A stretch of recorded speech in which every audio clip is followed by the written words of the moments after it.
Bonjour mes chers Gémeaux, je vous remercie de me retrouver pour ce survol amoureux de l'année 2021. Vous avez été nombreux et surtout nombreuses, je dois le dire, à me le demander. Donc je vous retrouve pour ce tirage amoureux qui va nous permettre de sonder au moins le premier trimestre, voire le premier semestre 2021. Ça dépendra un peu chacun d'entre vous.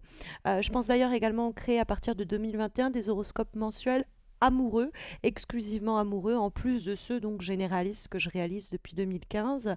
Mais ça va me prendre beaucoup de temps, donc je suis encore en train de réfléchir à tout ça, comment je vais mettre ça en place. Je pense à plein de choses. Si vous avez des suggestions, je suis tout à fait tout oui. Et puis si l'idée vous plaît, hein, laissez un commentaire. Mais là, on va se recentrer autour de ce tirage qui va nous permettre donc, à l'aide de ce tarot de Marseille, ce tarot Modern Witch, d'interroger les énergies pour 2021 sur le plan amoureux, mes chers Gémeaux. Et je vais tirer 6 cartes pour voir donc le sommaire un petit peu de l'année. On va avoir une première carte, une première énergie qui va permettre d'identifier le type de relation, de situation, la personne, si vous voulez, qui va marquer votre année, en tout cas votre début d'année, que ce soit, mes chers Gémeaux, ce premier semestre, sinon plus simplement ce premier trimestre. Donc c'est ce qui est la thématique majeure pour vous sur le plan amoureux, mais encore une fois, ça peut être hop, quelqu'un. Et nous avons la carte du pape pour démarrer, la majeure du tarot de Marseille. Nous allons ensuite nous intéresser, en termes de deuxième carte, aux énergies, aux situations, aux personnes que les cartes considèrent que vous laissez ou que vous devez plus simplement laisser derrière vous en 2021. Ce que vous ne gardez pas de 2020, ça peut être très simplement les, les énergies qui vous ont été néfastes, hein, pour 2020. Mais donc ce qu'on doit laisser derrière. Des fois, ça peut être des comportements, des habitudes, des schémas relationnels. Là, il y a beaucoup trop de cartes qui sont tombées. Et quelquefois, ça peut être plus simplement, hop. Alors là, j'en ai deux. On va les regarder du coup ensemble pour donc ce que vous devez laisser derrière vous. On a ensuite les énergies, les situations, les personnes que vous devez amener avec vous. Les leçons, par exemple, à retenir, ce qui vous prépare à 2021 sur le plan amoureux et à ces challenges. La carte du 7 d'épée. Ça, c'est la troisième énergie. On va s'intéresser avec la quatrième carte aux personnes, pardon, à ce à quoi vous devez aspirer pour 2021, que ce soit votre but amoureux, pour vous-même ou pour votre couple, hein, si vous êtes en relation. Quel est au fond le dessin, hop, l'objectif, voilà, de 2021, ou en tout cas du début de 2021 sur le plan amoureux. Comme cinquième énergie, on va s'intéresser à cinquième carte, on va s'intéresser à toutes les énergies extérieures. Ça peut être ce qui peut aider votre épanouissement amoureux ou celui de votre couple, ça peut ce qui au contraire va se dresser en travers de votre chemin. Donc c'est les énergies externes, des fois que l'on ne maîtrise pas, mais hop, voilà, qui jouent un rôle. On a donc l'âme majeure, la justice. On va ensuite avoir comme dernière carte une lame qui va nous permettre d'identifier votre mantra pour ce début d'année amoureux, votre devise sur le plan affectif. Hop, la reine de denier. Donc voilà ce qu'il en est pour la visibilité. Alors, on démarre avec la carte du pape qui va nous parler donc de ce qui marque ce début d'année, votre thématique, votre situation, votre type de relation. Alors, la carte du pape, c'est plutôt quelqu'un. Donc la carte du pape, c'est souvent quelqu'un avec qui on va avoir une relation, notamment de type spirituel, on peut avoir une connexion. On mise avant tout la connexion de notre relation sur la nature, profonde des échanges. Avec le pape, il y a presque quelque chose de spirituel qui nous connecte à l'autre. C'est quelqu'un sinon qui tout simplement a les mêmes passions que nous. Et surtout, on communie autour de valeurs communes qui sont importantes pour nous. Donc la carte du pape, ça peut être vraiment le type de relation qui va marquer ce début d'année. Ça peut être aussi quelqu'un, le pape, ça pourrait être quelqu'un de plus âgé que vous et qui pourrait être quelquefois comme une figure de mentor, quelqu'un qui nous inspire une tranquillité, une sérénité parce que sa sagesse nous calme ou nous tempère. Et puis c'est vrai que la carte du pape, c'est les relations vraiment, le type de relations auxquelles on peut s'attendre, c'est des relations cérébrales mais avec des couples souvent protégés parce que les sentiments sont purs, sont sincères, sont vrais. Donc ça, c'est ce qui marque comme ça ce début d'année pour vous, mes chers Gémeaux.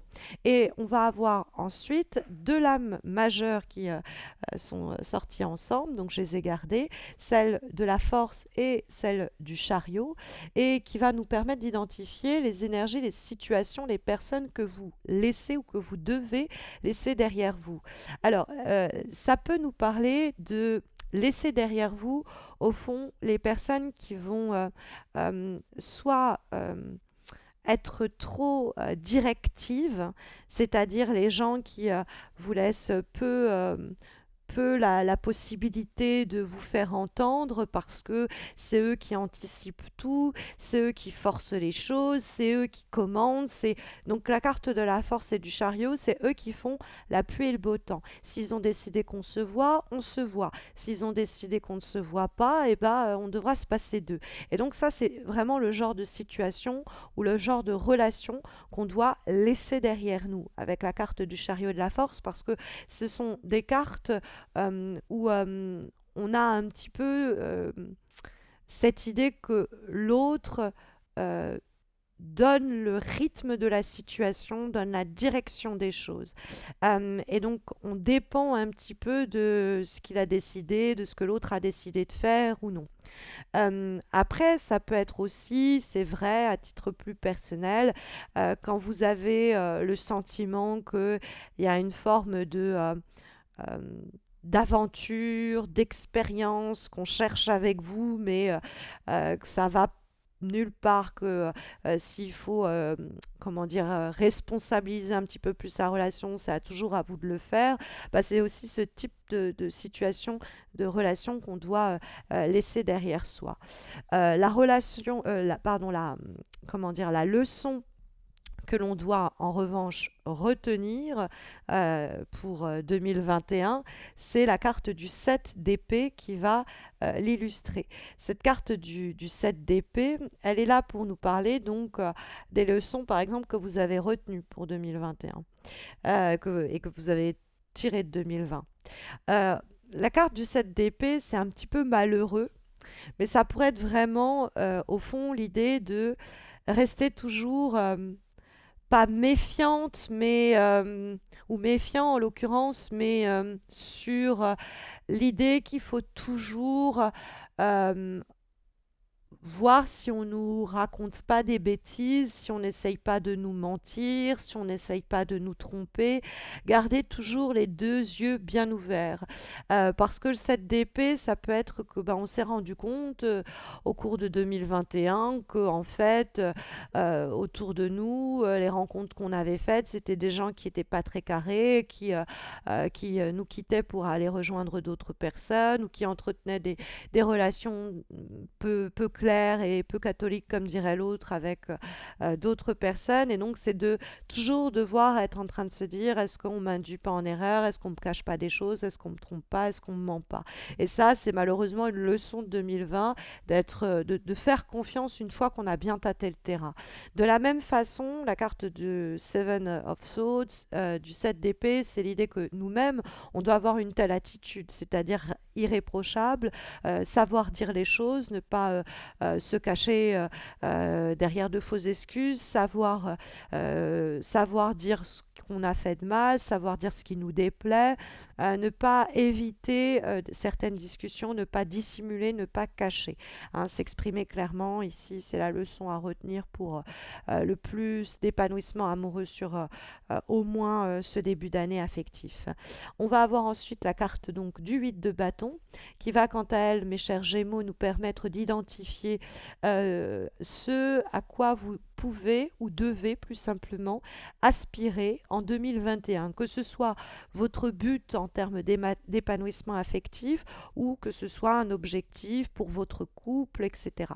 Le 8 de bâton, c'est une carte qui peut appeler à la patience, en plus avec la carte du pape aussi, où on est très, et on verra avec la justice, où on est très raisonnable, on est très patient. Le 8 de bâton, c'est l'idée de laisser les choses se faire naturellement. Le 8 de bâton, c'est une période très dense où il y a plein de messages, plein d'actions. C'est une période intense parce que c'est du feu en plus, mais tout est encore en cours. Le 8 de bâton, ça peut être quelquefois une frustration parce que nous, on se sent prête ou prêt à s'engager, à officialiser les choses, mais l'autre n'est pas encore, nous a pas donné tous les signaux espérés. Eh bien, il ne faut pas brusquer le partenaire potentiel, il ne faut pas brusquer notre partenaire officiel pour ce projet-ci, pour qu'il passe à l'action à ce niveau-là.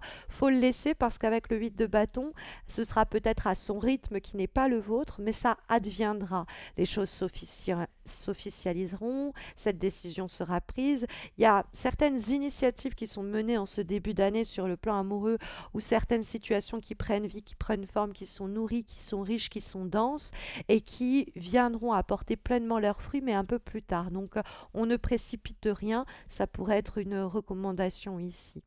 On va ensuite trouver la lame de la justice qui est bien aspectée et enfin bien aspectée, c'est-à-dire que là où elle va être du côté plutôt de ce qui nous aide que de ce qui nous pose problème, puisque c'est les énergies extérieures, les influences extérieures que cette carte de la justice va désigner. Et ça peut désigner ce qui peut poser problème, des obstacles qui vont se dresser en travers de notre épanouissement amoureux. Ça peut être au contraire des choses qui vont nous soutenir. Et là, je la comprends plutôt bien aspectée, plutôt dans ce qui va nous soutenir, puisque la carte de la justice va nous parler de l'idée d'une situation, ça marche bien avec le pape, de quelque chose de réglé, de quelque chose qui a toutes, encore une fois, les capacités de s'officialiser. Donc, par exemple, si vous avez le projet d'un Pax avec votre partenaire, si vous avez un projet de régularisation de la relation, la justice nous dit très clairement que vous allez avoir peut-être même un cadre juridique, légal, qui va faciliter les choses, où votre partenaire, après avoir bien pensé et pesé la situation de façon sage et sans se précipiter, eh bien, va aller dans ce sens-là. C'est pour ça qu'il ne faut pas brusquer. Mais il y a aussi une potentialité de rencontre qui pourrait déboucher sur quelque chose d'officiel, hein, parce qu'il y a une vraie richesse avec la carte de la reine de denier que nous trouvons cette fois-ci comme devise, comme mot, on va dire mantra pour ce début d'année amoureux. Alors évidemment, cette reine de denier, ça pourrait être un signe de terre qui jouerait donc un rôle important pour votre année au début d'année amoureux. Donc signe de terre, nous avons les vierges, nous avons les taureaux, mais nous avons également les capricornes. Et donc il y a cette richesse que vous pouvez trouver dans cette personne, qu'importe que ce soit une femme, ça peut désigner également un homme. Ça nous parle surtout d'une figure généreuse, altruiste, serviable, qui donne, qui offre. Et donc, on a avec cette reine de denier, bon, évidemment, le mantra, ça peut être trouver quelqu'un qui a cette générosité-là. Et il y a vraiment de possibilités de la trouver parce que ça matche bien avec le pape. Mais ça peut être aussi, on attire à nous ce à quoi on ressemble. Donc si on est dans cette figure de générosité, eh bien en retour, on va trouver quelqu'un d'aussi généreux. Il peut avoir pour les couples aussi des projets qui se font sur un plan plus matériel et qui se mettent en place à ce niveau-là. Voilà en tout cas les énergies sondées pour ce début d'année amoureux, mes chers Gémeaux, en espérant que ça répondra un petit peu aux questions que vous vous posez, que ça vous accompagnera bien en ce début d'année. Et puis bah, je vous retrouve pour les taroscopes de janvier sur ma chaîne YouTube, mais également pour des guidances intuitives ici et là. Et puis je vous l'ai dit, je vais mettre en place des horoscopes mensuels amoureux. Et puis on peut se retrouver aussi sur Instagram et Facebook pour les guidances quotidienne. Et puis, bah, écoutez, retrouvez-moi aussi par message, commentaire. Laissez-moi un petit message. Ça fait toujours plaisir de vous répondre si vous avez des questions et puis aussi de dialoguer avec vous. Ça fait toujours plaisir d'avoir un retour. Prenez bien soin de vous, mes chers Gémeaux.